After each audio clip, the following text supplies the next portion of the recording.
Hello बच्चों, चलिए question को सॉल्व करते हैं। क्वेश्चन बोल रहा है a body of mass 14 kg initially at rest explodes and break into three fragments of masses in the ratio 2:2:3. The two pieces of equal masses fly off perpendicular to each other with a speed of 18 meter per second. The velocity of heavier segment is metre per second. अच्छा, आपको velocity पूछी गई है। Actually में यहाँ पर speed पूछी गई है। वेलोसिटी मतलब डायरेक्शन होता है, लेकिन स्पीड पूछी गई है। तो क्या रहा है कि आपके पास जो 14 केजी वाला टोटल मास था वो 2:2:3 में ब्रेक हो गया है। तो इनके मासेस पहले निकाल लेते हैं। तो अगर हम m1 के बारे में बात करें, m1 जिसका रेशियो 2 है, तो m1 इज इक्वल टू क्या करेंगे हम, कंप्लीट मास मल्टीप्लाइड बाय जो रेशियो दिया हुआ है 2, और उसके बाद क्या करेंगे, जो टोटल है किसका 2+2+3। ये चीजें आप लोगों ने क्लास 8th या 9th में की होंगी। तो यहाँ पर आप करोगे 2+2+3। ओके, तो यहाँ पर जो वैल्यू आएगी, that value comes to be आ 14 मल्टीप्लाइड बाय 2 बाई 4 5 6 7 7। तो 7 2 इन 14, और जो हमारा मास आ जाएगा दैट इज 4 kg। देखो, सेकंड वाला मास भी 2 के ही रेशियो में है, तो m2 को आप डायरेक्टली लिख सकते हो। That value comes to be आ 4 kg। अच्छा अच्छा, m3 क्या होगा, आप इनको दोनों को ऐड कर दो और 14 से माइनस कर दो, या आप ऐसे कर दो। कैसे, m3 is equal to 14 multiplied by कौन सा रेशियो है, क्या रेशियो है, 3। अच्छा, आप सभी को ऐड करोगे तो 7 आएगा। तो 7 2 इन 14 एंड 3 2 इन 6। तो 6 kg का ये 3 मासेस हो गए। अच्छा, अब क्वेश्चन बोल क्या रहा है कि जो दो इक्वल मासेस हैं वो परपेंडिकुलर मूव करते हैं। ठीक है, तो मैंने कहा ये एक्चुअली में टोटल मास था।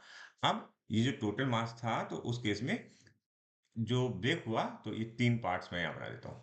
एक पार्ट इधर मूव किया और एक पार्ट इधर मूव किया, और दोनों की जो वेलोसिटीज थी दैट इज एन 18 मीटर पर सेकेंड। तो ये 18 मीटर पर सेकेंड से मूव किया, और ये भी 18 मीटर पर सेकंड से मूव किया। तो डेफिनेटली ये कुछ इधर की तरफ मूव किया होगा। ठीक है, इसको हम वेक्टोरियली अभी देखेंगे सब। ठीक है, तो अगर हम इसका क्या करें, linear momentum conservation. Linear momentum conservation means P initial is equal to P final. P initial की वैल्यू क्या है, पी इनिशियल मतलब ये तो इनिशियली तो रेस्ट में था तो 0 लिखा, is equal to P final के बारे में बात करते हैं। तो ये 4 kg और 4 kg वाले, ठीक है, 4 kg और 4 kg वाला। तो एक 4 kg वाला मैंने कहा एक्स डायरेक्शन में मूव कर दिया है, तो हमने कहा 4 मल्टीप्लाइड बाई 18i। ओके, ये तो हो गया एक मास के लिए। दूसरे मास के लिए हम क्या लिखेंगे, प्लस। ओके, क्या लिखेंगे, 4 ये मास लिखा multiplied by 18j। Okay, plus. अच्छा, ये तीसरा मास क्या बचा था, 6 kg। ठीक है, तो 6v3। ठीक है, अच्छा, अगर आप इसको सही से सॉल्व करोगे तो समझने की कोशिश को क्या आएगा। यहां पर ये 6 है, तो मैं इसको ऐसे लिख लेता हूं, 6v3। Okay, is equal to, minus sign लगाता हूं। ओके, और ये 18 और 18, तो इसको 18 और 18 मतलब 3 बचेगा।